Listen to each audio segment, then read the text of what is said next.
Welcome to another edition of Eye on the Issues. And today we're going to be talking about marijuana and states that it's been legalized in recently. There's been a lot of them. One of them is the state of New Mexico. And joining us right now is Shaun Willoughby. He is the president of the Albuquerque Police Officers Association. Shaun, thanks for joining us.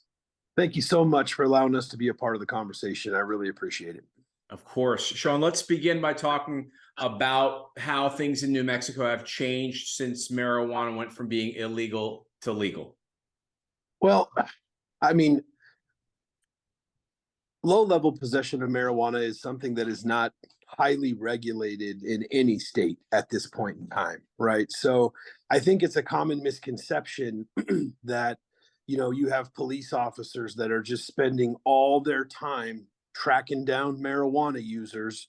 That's just simply not the case. But what we've seen is, the argument that this is going to free up police officers to do what they should be doing, or give them more time to tackle violent crime or theft, that is just a common misconception, because they're taking a substance that is illegal all the way around, and then they're legalizing it, but trying to regulate it at the same time.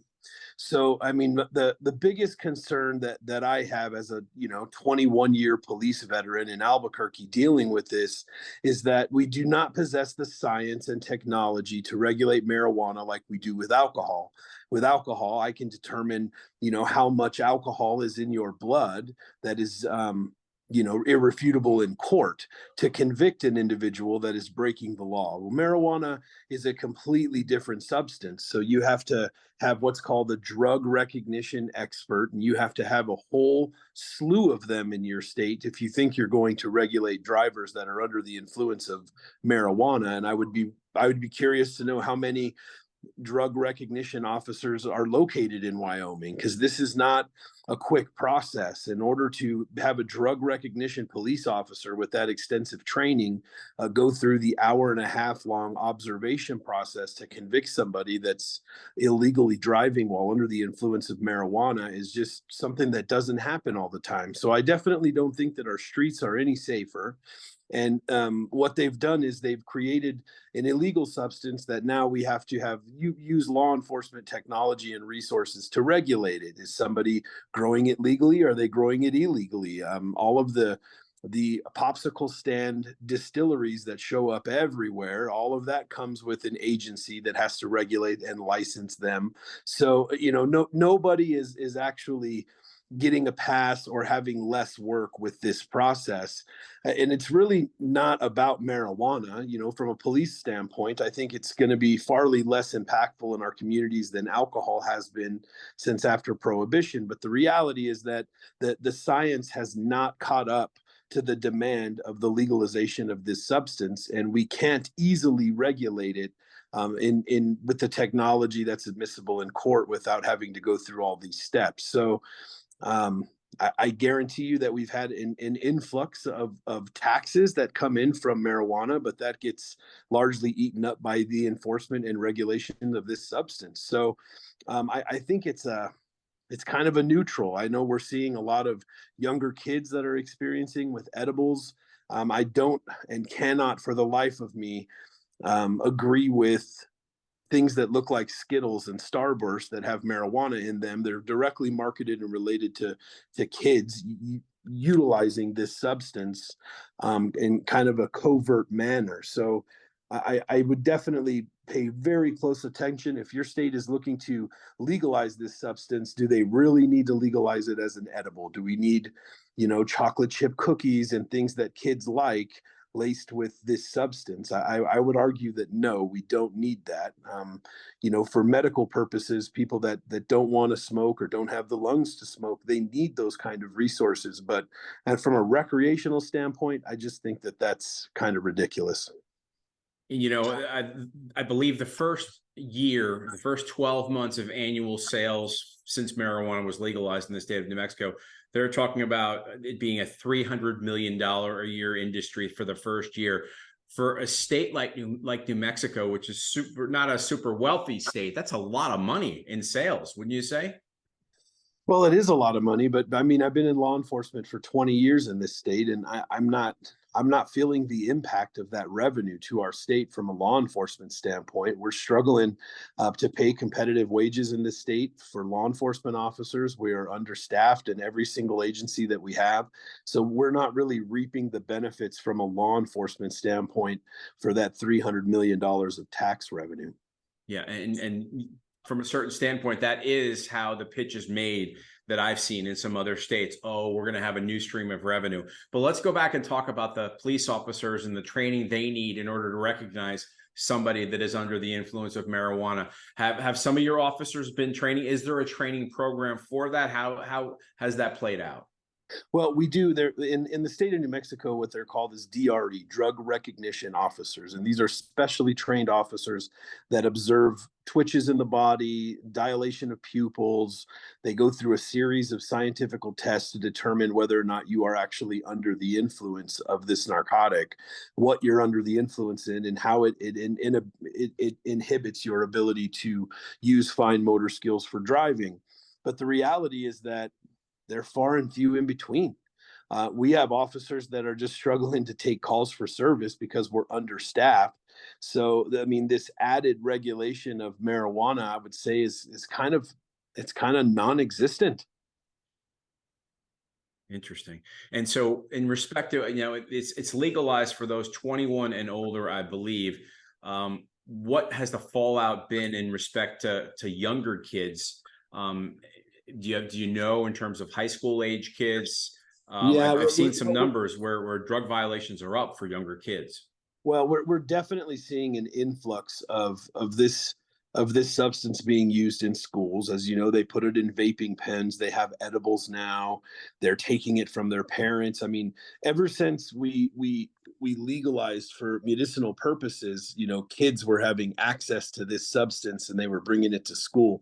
Now that it's legalized, we've definitely seen a pretty huge uptick in juvenile kids that are using the substance. But like I was going to tell you when I first started, the outright enforcement of small levels of this substance, even with the groups of teenagers, is it's not something that law enforcement is really focused on in the state of New Mexico, and they're not really focused on it anywhere in the country. Yes, a lot of locations they're getting a misdemeanor citation, they're calling parents, but at the end of the day, it's just not on the top of the list with the fentanyl crisis that's really hitting everywhere for us to be focused on. So I would say that, I mean, I don't really see a huge, vast change in this low level enforcement, but we have seen an uptick in this substance being located in schools and in vape pens, and kids just feeling more emboldened to use it out in the open. How about drivers in New Mexico roads? Have you noticed any accidents that were specifically caused because somebody was high or on marijuana?